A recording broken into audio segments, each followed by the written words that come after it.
ओम शांति।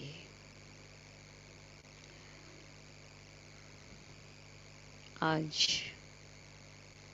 29 जून की वाणी है। बाबा ने आज पढ़ाई के ऊपर विशेष प्रकाश डाला है।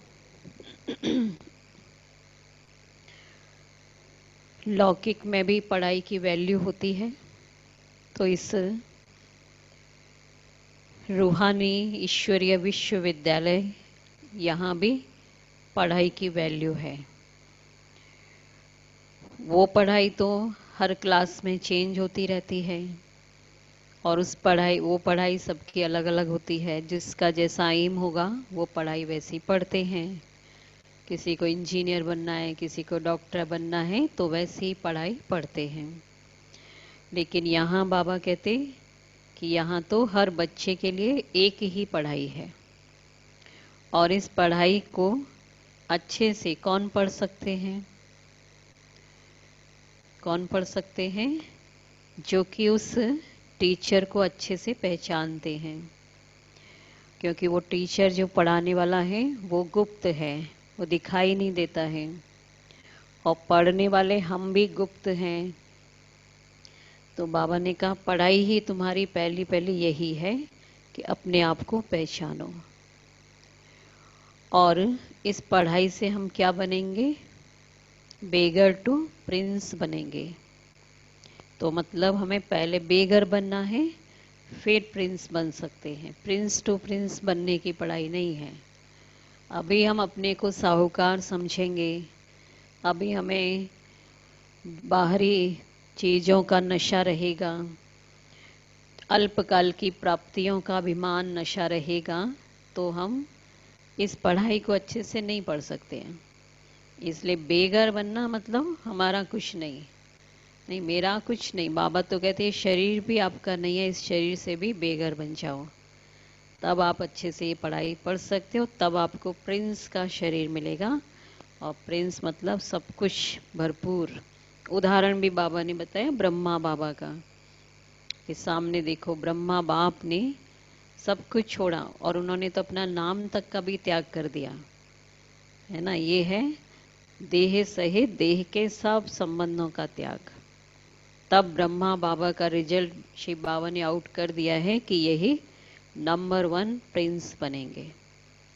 तो आज समझा रहे हैं बाबा कि ऐसा बनना है तो पढ़ाई भी ऐसी पढ़नी है। सुनेंगे बाबा के महावाक्य। बाबा ने कहा मीठे बच्चे, भविष्य ऊंच घराने में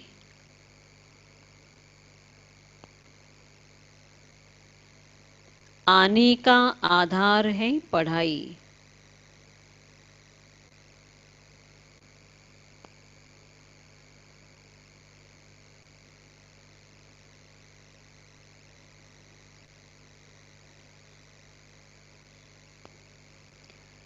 इस पढ़ाई से ही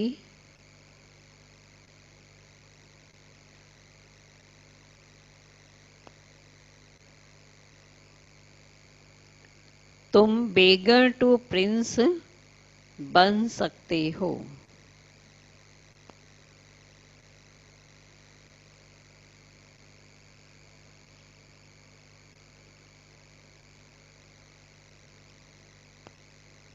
प्रश्न है, गोल्डन स्पून इन माउथ दो प्रकार से प्राप्त हो सकता है, कैसे?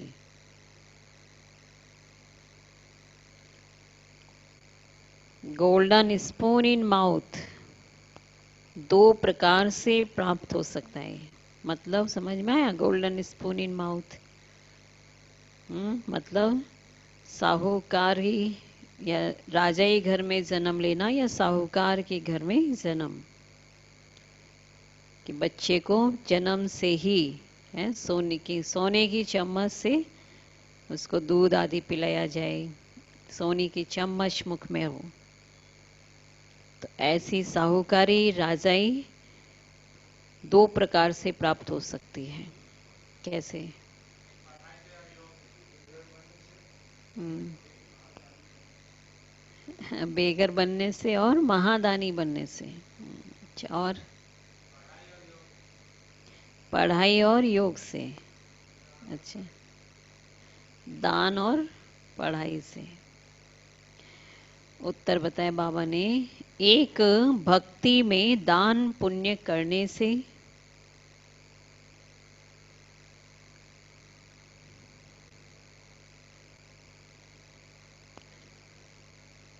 दूसरा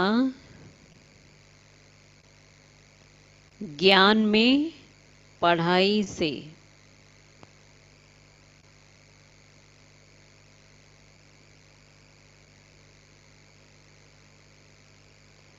भक्ति में दान पुण्य करते हैं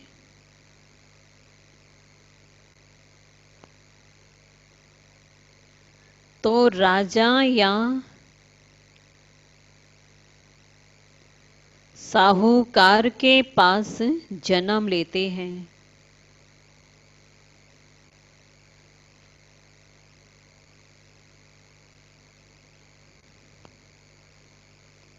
लेकिन वह हो गया हद का।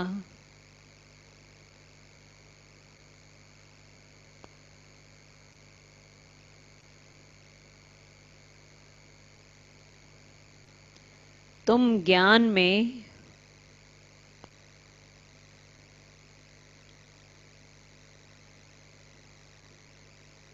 पढ़ाई से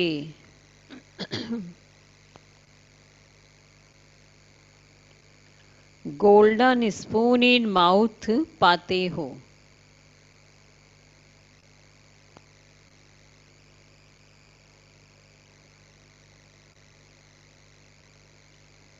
यह है बेहद की बात।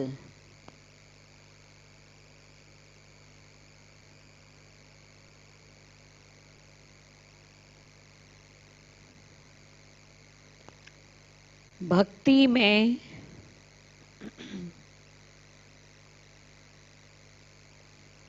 पढ़ाई से राजाई नहीं मिलती।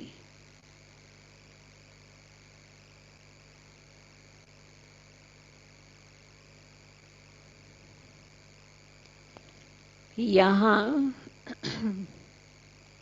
जो जितना अच्छी रीति पढ़ते हैं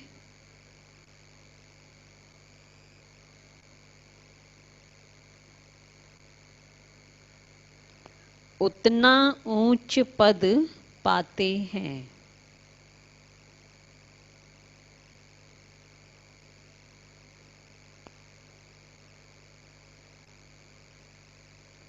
ओम शांति। बाबा कहते हैं, मीठे मीठे सिकी लदे बच्चों को रूहानी बाप बैठ समझाते हैं। इनको कहा जाता है रूहानी ज्ञान। बाप आकर भारतवासी बच्चों को समझाते हैं, अपने को आत्मा समझो और बाप को याद करो। यह बाप ने खास फरमान किया है तो वह मानना चाहिए ना। नहीं तो सभी क्या बैठ स्थिति में टिक गए? आत्मिक स्थिति में ऊंचे से ऊंचे बाप की श्रीमत मशहूर है। यह भी तुम बच्चों को ज्ञान है कि सिर्फ शिव बाबा को ही श्री श्री कह सकते हैं।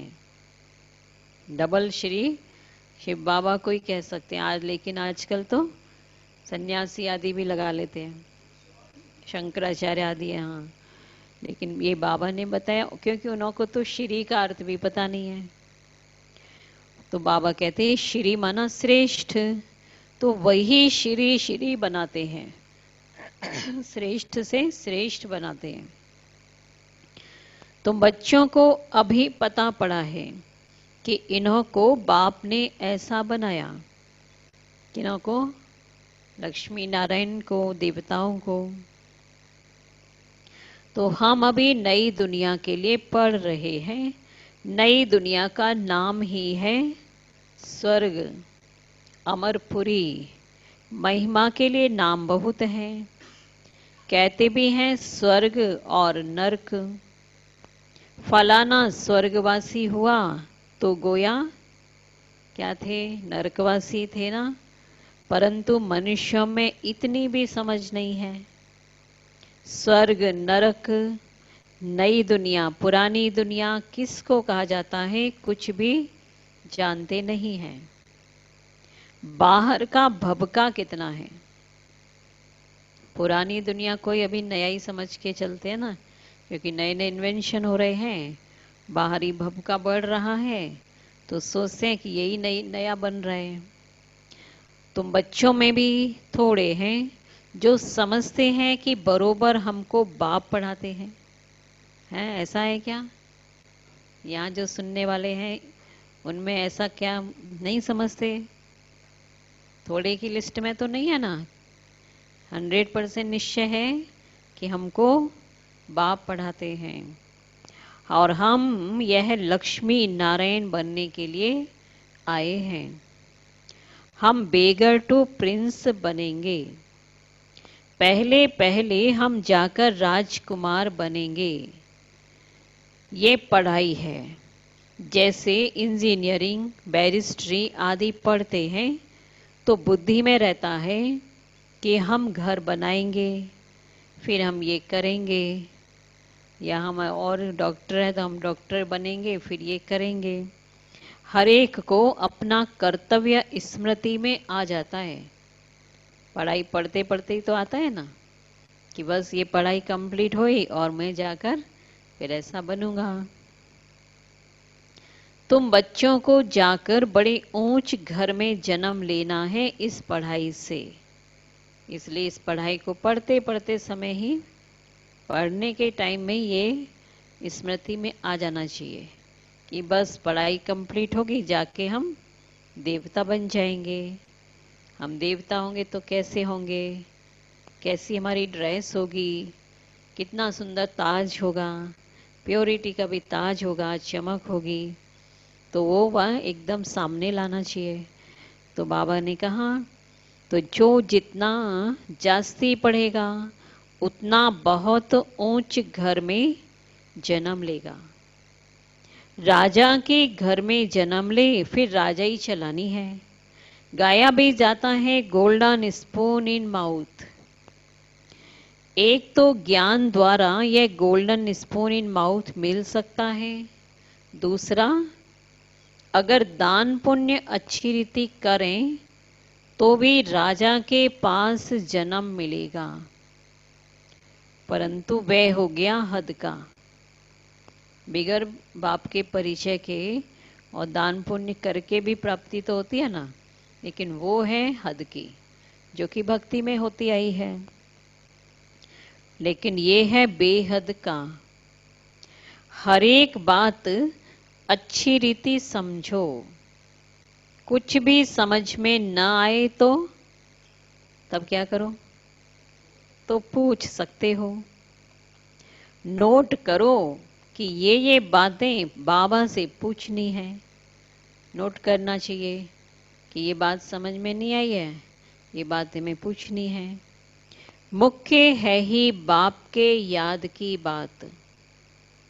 बाकी कोई संशय आदि है तो उनको ठीक कर देंगे। यह भी बच्चे जानते हैं, जितना भक्ति मार्ग में दान पुण्य करते हैं तो साहूकार के पास जन्म लेते हैं। ऐसे भी बोलते थे ना कि बहुत कुछ अच्छा घर में जन्म, कहते इसने पता नहीं पिछले जन्म में कितने अच्छे कर्म किए होंगे जो इस घर में जन्म मिला। तो और जो कोई बुरा कर्म करते हैं तो फिर जन्म भी ऐसा ही मिलता है। बाबा के पास आते हैं, कोई कोई को तो ऐसे कर्म बंधन है जो बात मत पूछो, है ना। कर्म बंधन भी कड़े होते हैं कईयों के, तो बाबा के बन गए हैं लेकिन कर्म बंधन के कारण वो पूरी रीति से बाबा से भी पूरी प्राप्ति नहीं कर पा रहे हैं। बाबा ने कहा ये सब है पास्ट का कर्म बंधन। पिछले 63 जन्मों का कर्म बंधन है। तो उस कर्म बंधन को तो अभी क्या करना चाहिए, काटना है, और अभी और बढ़ाते नहीं जाना है। राजाएं भी कोई कोई ऐसे होते हैं, बड़ा कड़ा कर्म बंधन होता है। इन लक्ष्मी नारायण को तो कोई बंधन नहीं। वहां है ही योग बल की रचना। तो जबकि योग बल से हम विश्व की राजाई ले सकते हैं, तो क्या बच्चा पैदा नहीं हो सकता? पहले से ही साक्षात्कार हो जाता है। वहां तो ये कॉमन बात है। अभी तो सुनने में लगता है अजीब ना कि अरे कैसे होगा योग बल से, लेकिन वहां पर तो फिर ये सब कॉमन होगा, और फिर खुशी में बाजे बजते रहते हैं, बूढ़े से बच्चा बन जाते हैं। महात्मा से भी बच्चे को जास्ती मान दिया जाता है ना। यहाँ भी बच्चे को कहते हैं ना महात्मा से भी ऊंचा है, क्योंकि वह महात्मा तो फिर भी सारी लाइफ पास करके बड़ा हुआ है, तब महात्मा बना है। और वो विकारों को जानते हैं। विकारों की अविद्या नहीं है उन्हें, नॉलेज तो है, सब जानते हैं। छोटे बच्चे नहीं जानते, इसलिए महात्मा से भी ऊंच कहा जाता है। इनोसेंस है ना, इसलिए छोटे बच्चे तो महात्मा से भी ऊंच बोलते थे उसको। तो बाबा ने कहा, तो वहां तो सतयुग में तो क्या है, सभी महात्माएं हैं, केवल छोटे बच्चे को ही नहीं कहा, वहां सभी, छोटा हो बड़ा हो बूढ़ा तक, बुजुर्ग होंगे ना तब तक महात्मा ही रहेंगे। क्यों? क्यों रहेंगे फिर? वहां सभी महात्मा हैं। महात्मा मतलब ही महान आत्माएं, क्योंकि वहां सत्युग त्रेता में तो विकारों की कोई नॉलेज नहीं है, इसलिए महात्मा ही कहेंगे ना। कृष्ण को भी महात्मा कहते हैं। वह है सच्चा महात्मा, महान आत्मा। सतयुग में ही महान आत्माएं होते हैं, उन जैसे यहाँ कोई हो ना सके। यहाँ के महात्मा कोई उन जैसे तो है नहीं। तुम बच्चों को अंदर में बहुत खुशी होनी चाहिए, है ना, अंदर की खुशी होनी चाहिए।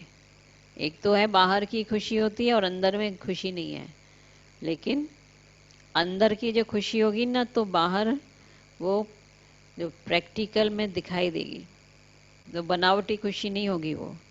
इसलिए अंदर की खुशी होनी चाहिए। क्या अंदर में खुशी कब रहती है? जब अंदर में अच्छी अच्छी ख्यालात होंगे, क्योंकि जैसी स्मृति वैसी स्थिति। तो अभी हम नई दुनिया में जन्म लेंगे, ये चिंतन भी चले कि बस अब जाना है नई दुनिया में, पुरानी दुनिया तो अभी खत्म होनी है। पुरानी दुनिया तो खत्म होनी है ना। घर पुराना होता है तो नए घर की खुशी होती है ना। कितने अच्छे अच्छे मार्बल आदि के घर बनाते हैं। जैनी लोगों के पास पैसे बहुत होते हैं, वे अपने को ऊंच कुल के समझते हैं। वास्तव में यहाँ कोई ऊंच कुल तो है नहीं। ऊंच कुल में शादी के लिए घर ढूंढते हैं, है ना, कहते ना भाई अच्छे कुल में होना चाहिए। अब वहां तो कुल आदि की बात ही नहीं होती है। वहां तो एक ही देवताओं का कुल होता है, दूसरा न कोई। इसके लिए तुम संगम पर अभ्यास करते हो कि हम एक बाप के बच्चे सब आत्मा हैं। आत्मा है फर्स्ट, पीछे है शरीर। पहले तो आत्मा ही है ना, फिर आत्मा जब यहाँ आती है तब शरीर मिलता है, तो शरीर बाद में मिला है। दुनिया में तो सब देह अभिमानी रहते हैं, वो तो फर्स्ट शरीर समझते हैं, फिर बाद में आत्मा। तो देह अभिमानी है। तुमको अभी क्या करना है? देही अभिमानी बनना है। बाबा कहते हैं गृहस्थ व्यवहार में रहते अपनी अवस्था को जमाना है। गृहस्थ व्यवहार छोड़ने का दरकार ही नहीं है यहाँ तो। और बाबा को कितने बच्चे हैं, कितना बड़ा गृहस्थ है, तो कितने ख्यालात रहते होंगे, कितने बच्चे, ढेर बच्चे ना बाबा के तो 450 तो उस समय ही थे जो एक ही साथ में रहते थे।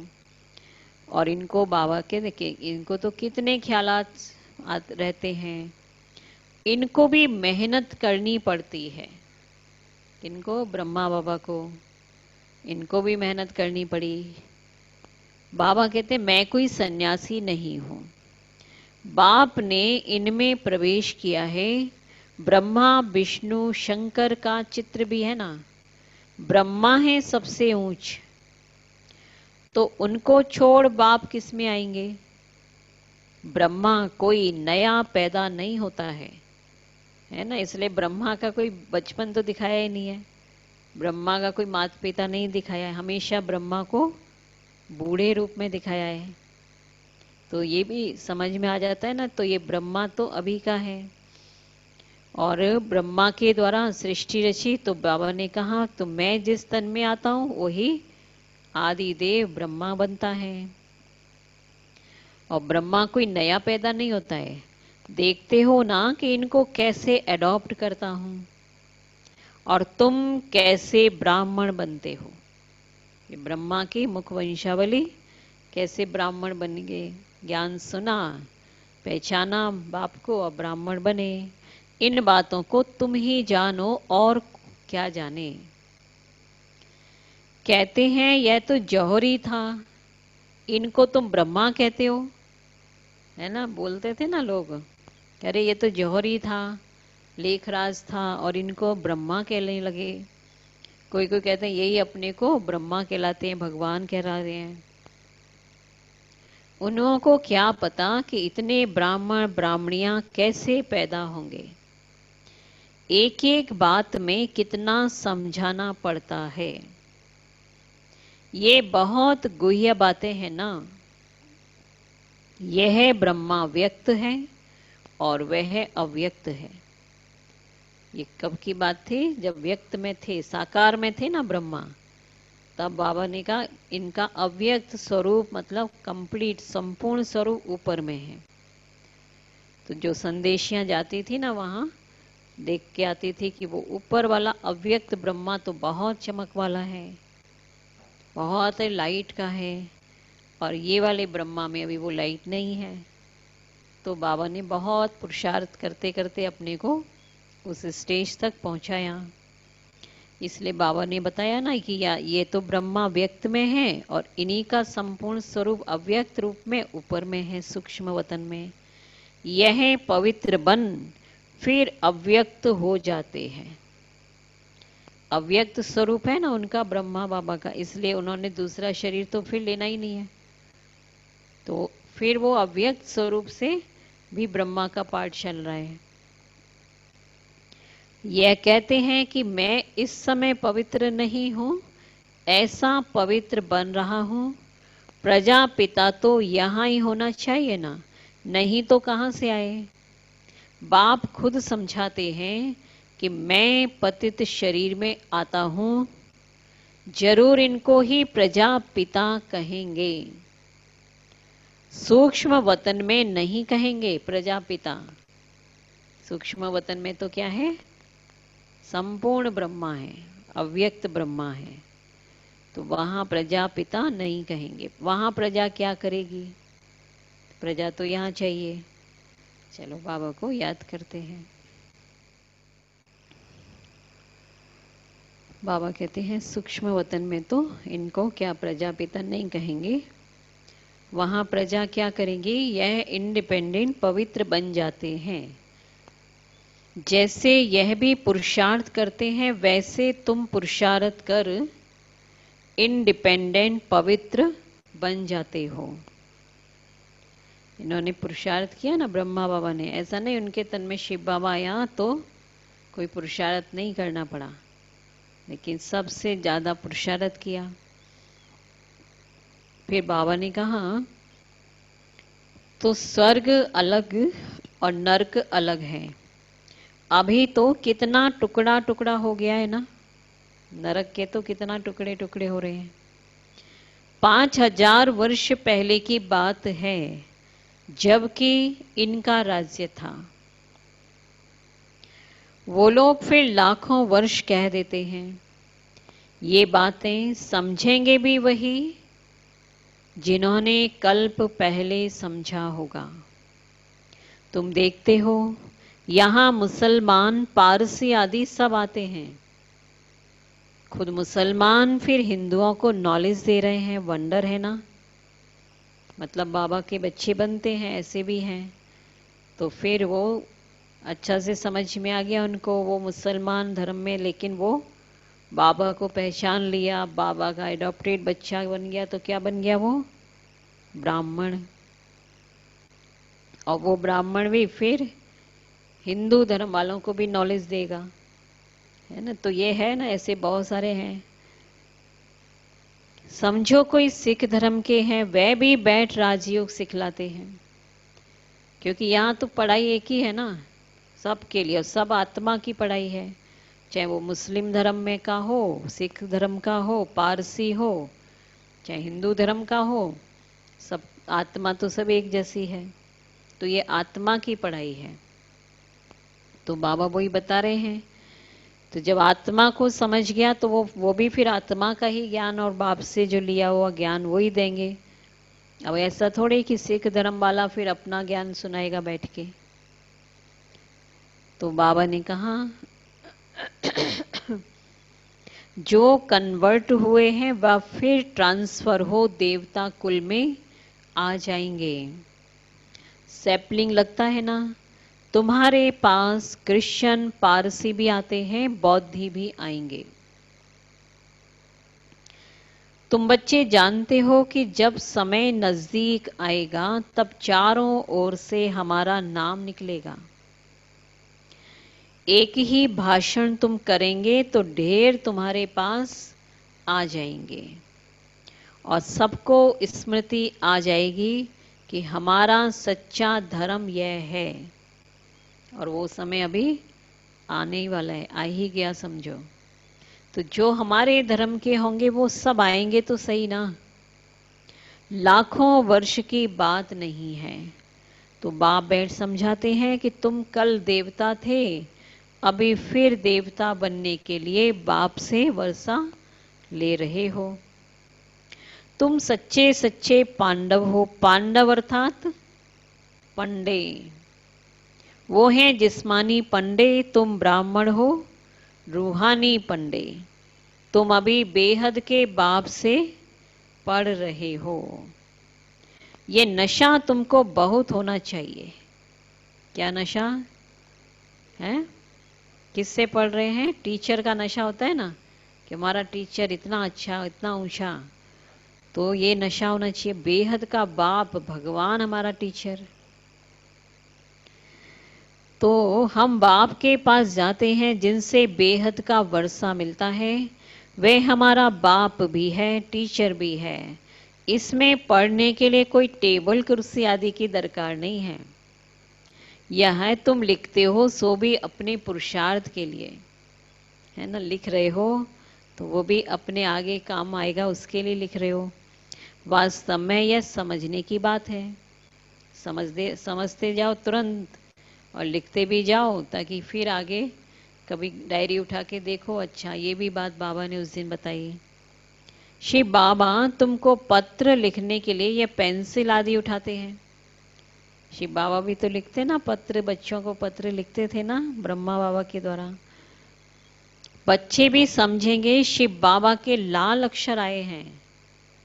पत्र देखा है ना, बाबा का पत्र देखा है, लाल अक्षरों में पत्र होता था, है ना। यहाँ पे देखो वो है पत्र का चित्र। तो बाप लिखते हैं रूहानी बच्चे, और बच्चे भी समझते हैं रूहानी बाबा। वह बहुत ऊंचे से ऊंचा है, उनकी मत पर चलना है। बाप कहते हैं काम महाशत्रु है, ये आदि मध्य अंत दुख देने वाला है। उस भूत के वश मत हो, है है ना, ये पढ़ाई की, ये शिक्षा मिल रही है बाबा की। ये भी बहुत बड़ा भूत है, तो भूत के वशीभूत मत बनो, पवित्र बनो।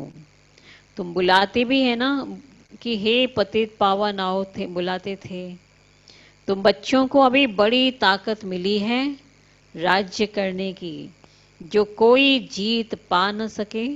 तुम कितने सुखी बनते हो, तो इस पढ़ाई पर कितना अटेंशन देना चाहिए ना। हमको बादशाही मिलती है, तुम जानते हो हम क्या से क्या बन रहे हैं। देखो पूछते हैं बाबा कि मैं पढ़ाता जा रहा हूँ, सुनाता जा रहा हूँ, तुम जानते भी हो कि नहीं, है ना, जान रहे हो ना हम क्या बन रहे हैं। भगवान वाच है, मैं तुमको राजयोग सिखलाता हूँ, राजाओं का राजा बनाता हूँ। भगवान किसको कहा जाता है यह भी किसको पता नहीं है। आत्मा पुकारती तो है, ओ बाबा भगवान पुकारती तो है ना, तो मालूम होना चाहिए ना कि वे कब और कैसे आएंगे। मनुष्य ही तो ड्रामा के आदि मध्य अंत ड्यूरेशन आदि को जानेंगे ना। जानना भी चाहिए कि इसका ड्यूरेशन कितना है, ये ड्रामा की शुरुआत कैसे हुई, अंत कैसे होगा। जानने से ही तुम देवता बन जाते हो। ज्ञान है ही सदगति के लिए। इस समय है कलयुग का अंत, सब दुर्गति में है। सतयुग में होती है सदगति। अभी तुम जानते हो बाबा आया हुआ है सर्व की सदगति करने। सबको जगाने आए हैं, कोई कब्र थोड़े ही है, परंतु घोर अंधियारे में पड़े हैं ना, उनको जगाने आते हैं। मतलब वो लोग कहते हैं ना कब्र में से फिर भगवान जगाएगा, खुदा आएगा तो सारे कब्र में से निकालेगा, तो वो बात तो नहीं है ना। तो बाबा ने ये भी बताया, अभी बाबा आए हैं सब सोए पड़े हैं मुर्दे माफिक, क्योंकि शरीर के भान में है ना, शरीर तो मुर्दा ही है, इसलिए बाबा ने आके जगाया है सबको। तो बाबा कहते हैं कि सब घोर अंधियारे में पड़े हैं, उनको जगाने आते हैं। जो बच्चे घोर नींद से जग जाते हैं उनके अंदर खुशी बहुत होती है। नींद से जाग गया ना, कई बार देखो नींद में भी बड़ा तकलीफ, क्या क्या दिखता है ना सपना, तो बहुत तकलीफ सी लगती है। कुछ ऐसी ऐसी घटना नींद में दिख जा रही, डर लग जाता है, और जब जाग जाते हैं तो थोड़ा सा सुकून मिलता है, अच्छा ये तो सपना था, खुशी हो जाती है। तो ऐसे ही हम भी क्या थे, अंधियारे में थे, अरे क्या होगा, हे भगवान इतना दुख इतना ये। बाबा ने आके हमें जगाया, तो जगाया तो क्या हो गया, अभी थोड़ा सा रिलीफ मिल गया कि अच्छा ये सब तो ड्रामा में फिक्स है, वो हो रहा है, और अभी आगे का ड्रामा कितना अच्छा है वो भी बाबा ने बता दिया है, इसलिए खुशी होती है।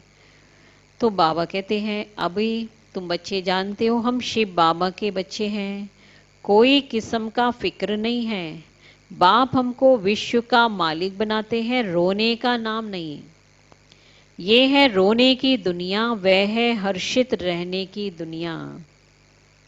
उन्होंने चित्र देखो कैसे शोभनिक हंसमुख बनाते हैं। सारे देवताओं के चित्र, किसी एक का भी बनाया है रोता हुआ है कैलाश भाई?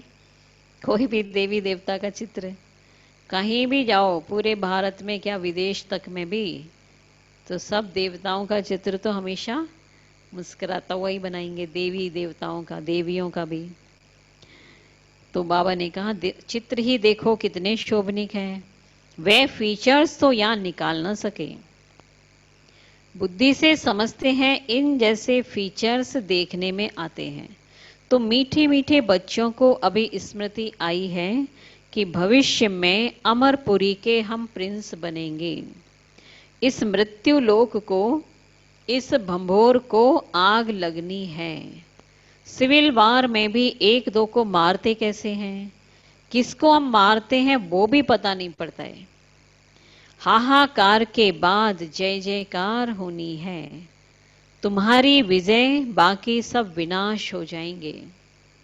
रुद्र की माला में पिरोकर फिर विष्णु की माला में तुम पिरोए जाएंगे।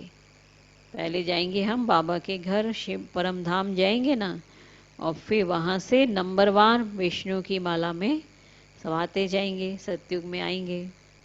अभी तुम पुरुषार्थ करते हो अपने घर जाने के लिए, है ना। क्या पुरुषार्थ कर रहे हो उसके लिए? एकदम बंधन मुक्त, निर्विकारी, पवित्र बनना। भक्ति का कितना फैलाव है। जैसे झाड़ के अनेक पत्ते होते हैं, वैसे भक्ति का फैलाव है। फैलाव मतलब विस्तार है भक्ति का। बीज है ज्ञान, बीज में विस्तार नहीं है। बीज छोटा होता है और झाड़ तो बड़ा होता है। बाबा भी कहते हैं ना, बीज तो कितना छोटा है, तो बीज है बाबा। इस झाड़ की स्थापना, पालना और विनाश कैसे होता है, यह तुम जानते हो। यह वैरायटी धर्मों का उल्टा झाड़ है। वैरायटी धर्म है ना, इसमें भिन्न भिन्न धर्मों की शाखाएं हैं। इसमें उल्टा झाड़ है कि बीज ऊपर में है और झाड़ नीचे है, नीचे फैल रहा है ये। तो ये उल्टा झाड़ है वैरायटी धर्मों का। तो बाबा कहते हैं कि दुनिया में तो ये बातें एक भी नहीं जानते। अब बच्चों को बहुत मेहनत करनी है बाप को याद करने की, तो विकर्म विनाश हो। वह गीता सुनाने वाले भी कहते हैं मन मना भव। सब देह के धर्म छोड़ अपने को आत्मा समझ बाप को याद करो। मनुष्य इसका अर्थ थोड़े ही समझते हैं। वो है ही भक्ति मार्ग और यह है ज्ञान मार्ग। यह राजधानी स्थापन हो रही है, फिक्र की कोई बात नहीं। जिसने थोड़ा भी ज्ञान सुना तो प्रजा में आ जाएंगे। ज्ञान का विनाश नहीं होता है ना, ज्ञान का विनाश नहीं होगा। तो ये ज्ञान तो रहेगा, इसका प्रारब्ध तो मिलेगी ना 2 युगों तक। हाँ, बाकी जो यथार्थ जानकर पुरुषार्थ करते हैं वही ऊंच पद पाते हैं। यह बुद्धि में समझ है ना। हम प्रिंस बनने वाले हैं नई दुनिया में।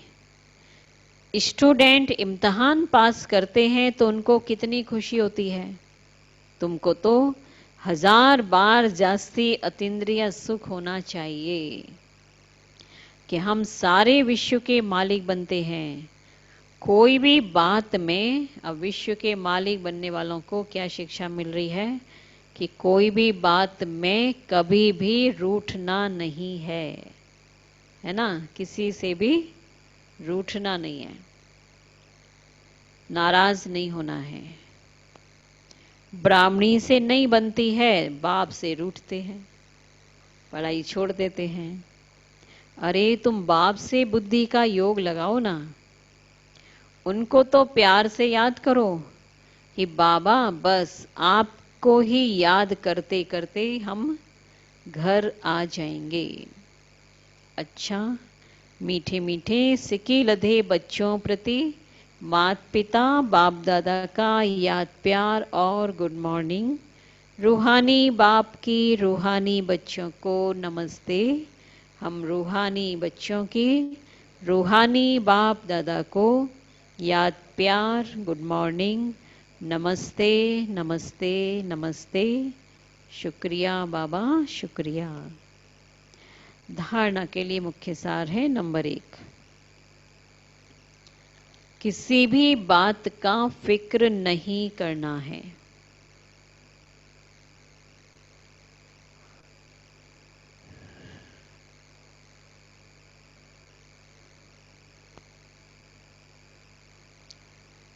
सदा हर्षित रहना है।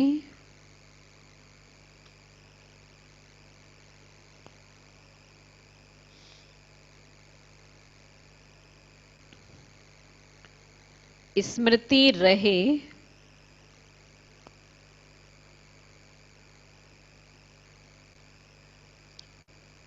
कि हम शिव बाबा के बच्चे हैं।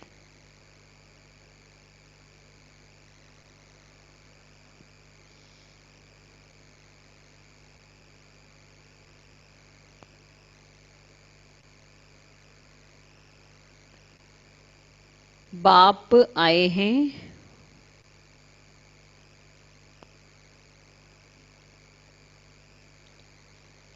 हमें विश्व का मालिक बनाने।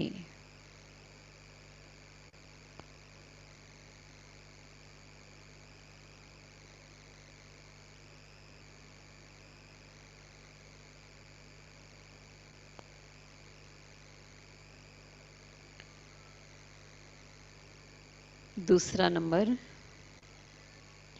अपनी अवस्था को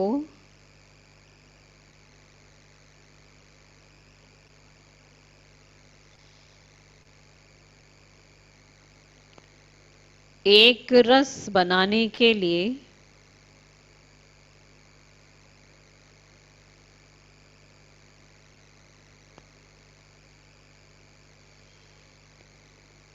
देही अभिमानी बनने का पुरुषार्थ करना है।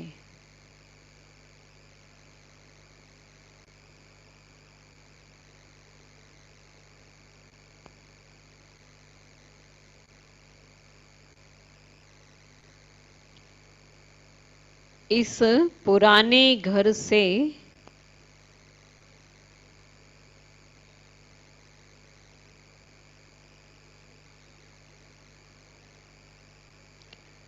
ममत्व निकाल देना है।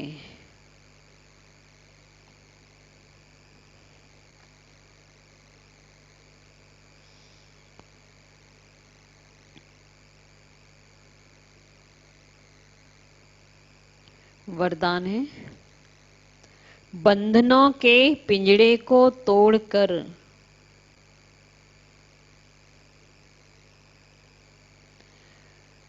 जीवन मुक्त स्थिति का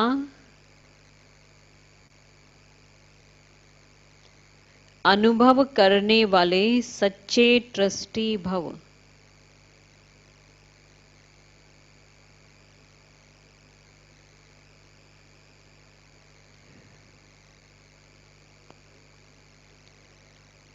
है बंधनों के पिंजड़े को तोड़कर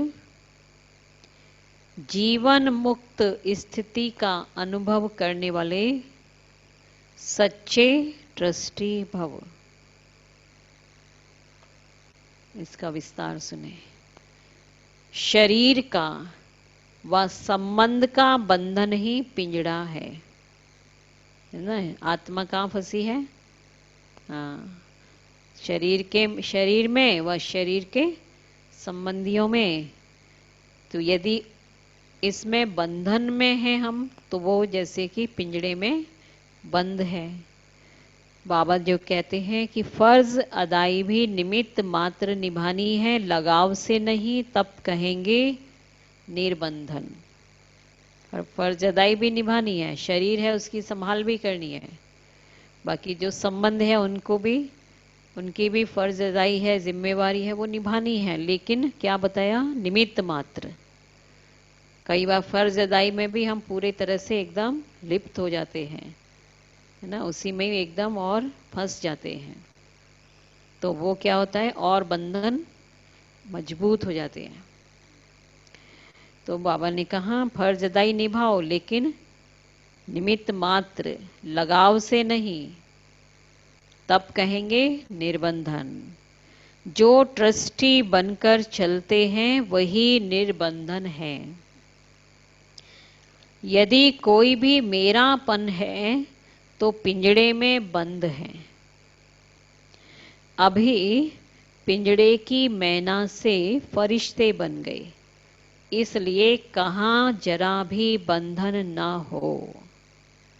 मन का भी बंधन नहीं, क्या करूं कैसे करूं, चाहता हूं होता नहीं, यह भी मन का बंधन है। जब मर्जीवा बन गए तो सब प्रकार के बंधन समाप्त। सदा जीवन मुक्त स्थिति का अनुभव होता रहे। समझा ना? साथ में रहते भी, संबंधियों के बीच रहते भी, गृहस्थ व्यवहार में रहते भी क्या अनुभव करो? जीवन मुक्त स्थिति। तो इसके लिए बंधन मुक्त समझो अपने को। बस अपनी जितनी फर्ज अदाई है, हमारी जो रिस्पॉन्सिबिलिटी है, बस वो निभानी है। बाकी हम तो मैं किसका हूँ वो याद रखो, मैं और मेरा बाबा। बाकी सारी फर्ज अदाई मेरी बाबा के लिए है। ये तो बस कर्म बंधन के हिसाब से जो फर्ज अदाई मेरे को अभी मिल गई है उसको पूरा करना है। स्लोगन है, संकल्पों को बचाओ तो समय, बोल सब स्वतः बच जाएंगे।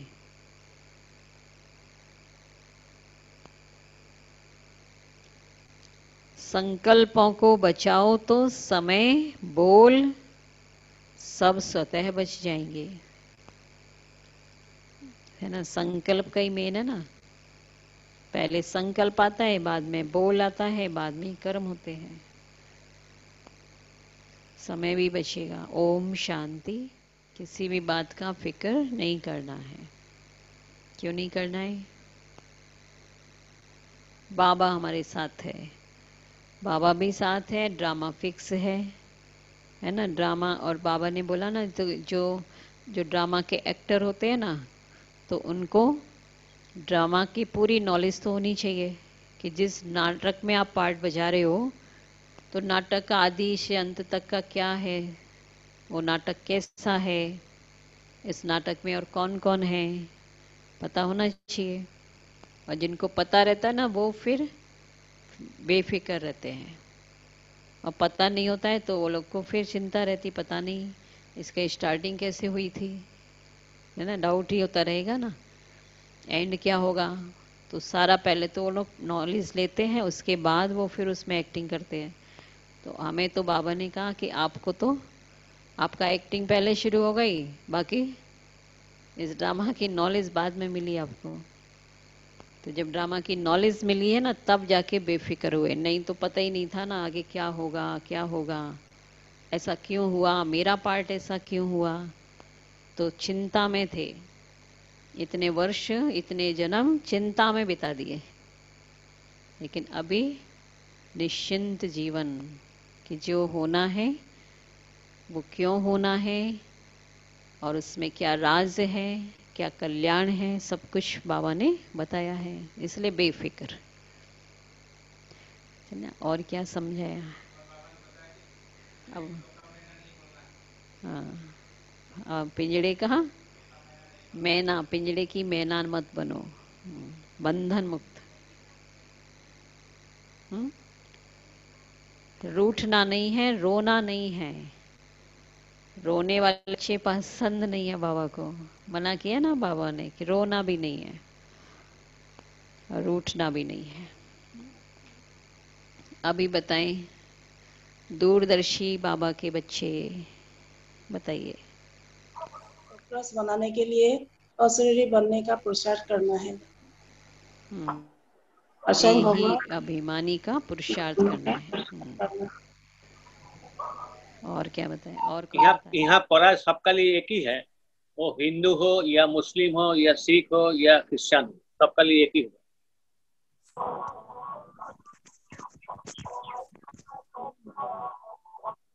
बाबा कहते हैं काम गुई महासत्य। जान के संजीत भाई बताइए।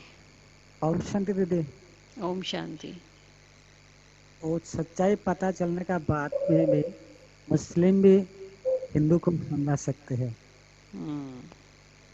हाँ, कोई भी धर्म वाला, क्योंकि बाबा इससे सिद्ध होता है कि ये जो बाबा नॉलेज दे रहा है, ये कोई पर्टिकुलर कोई एक धर्म के लिए नहीं दे रहा है ना? ये है नॉलेज, इसलिए इसको स्पिरिचुअल नॉलेज कहा गया है, क्योंकि ये आत्मा की नॉलेज है, और वो आत्मा की नॉलेज लेने का हक सभी को है, कोई धर्म का हो, कोई धर्म जाति की इसलिए यहाँ बात नहीं है।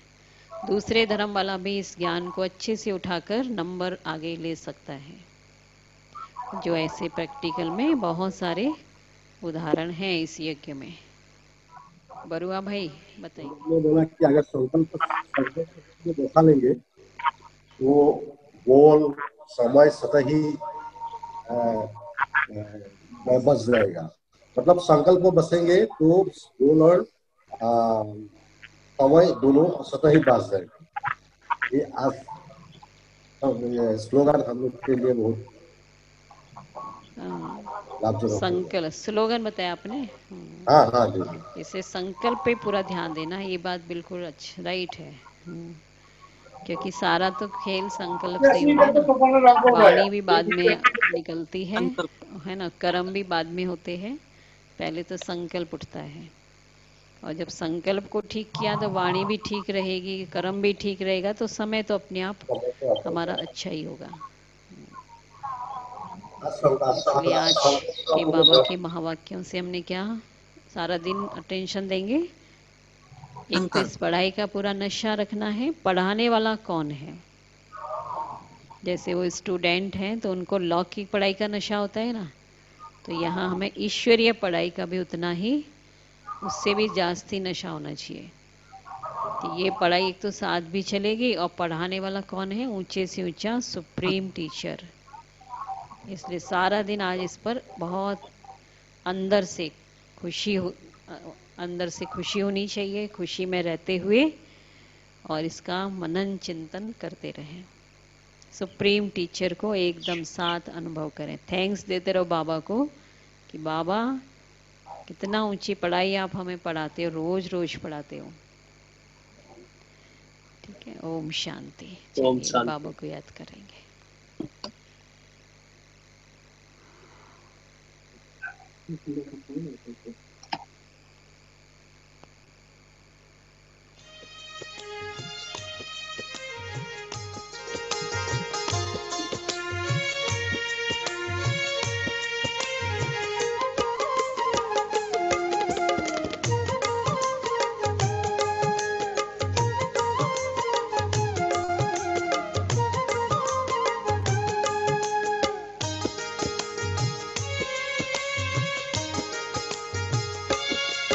तुम मुक्त गगन के पंछी हो,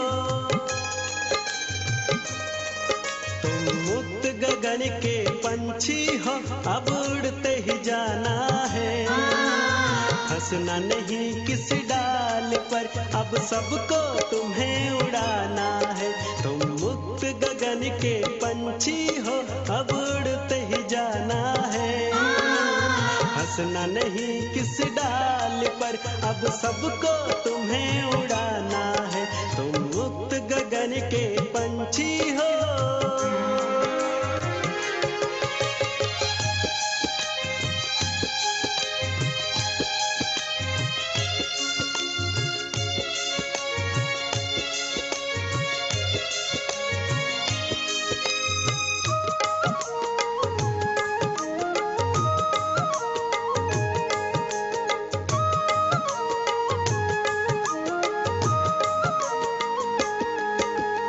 मंजिल तेरे करीब है, राही तुझको थकना नहीं।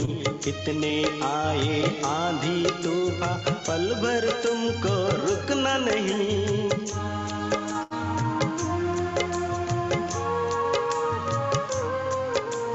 मंजिल तेरे करीब है, राही तुझको थकना नहीं। कितने आए आंधी तूफान, पल भर तुमको रुकना नहीं। साथ तुम्हारे परम शक्ति है, साथ तुम्हारे परम शक्ति है। माया को तुम्हें हराना है। हंसना नहीं किसी डाल पर, अब सबको तुम्हें उड़ाना है। तुम मुक्त गगन के पंछी हो।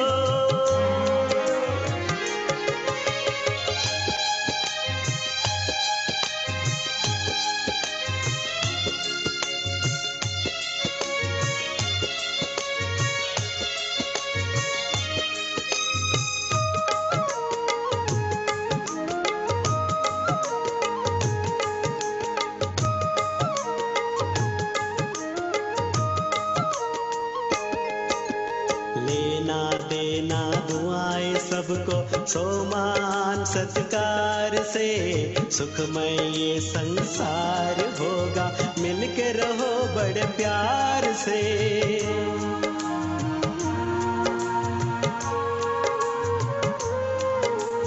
लेना देना दुआएं सबको सोमान सत्कार से, सुखमय ये संसार होगा, मिलके रहो बड़े प्यार से। देवी कुल की शान हो, देवी कुल की शान हो, तुम्हें गिरे हुए को उठाना है, हंसना नहीं किस डाल पर, अब सबको तुम्हें उड़ाना है। तुम मुक्त गगन के पंछी हो, तुम मुक्त गगन के पंछी हो, अब उड़ते ही जाना है, हंसना नहीं किस डाल पर, अब सबको तुम्हें उड़ाना है। तुम मुक्त गगन के पंछी हो, अब उड़ते ही जाना है, हंसना नहीं किस डाल पर, अब सबको तुम्हें उड़ाना है। तुम मुक्त गगन के पंछी हो।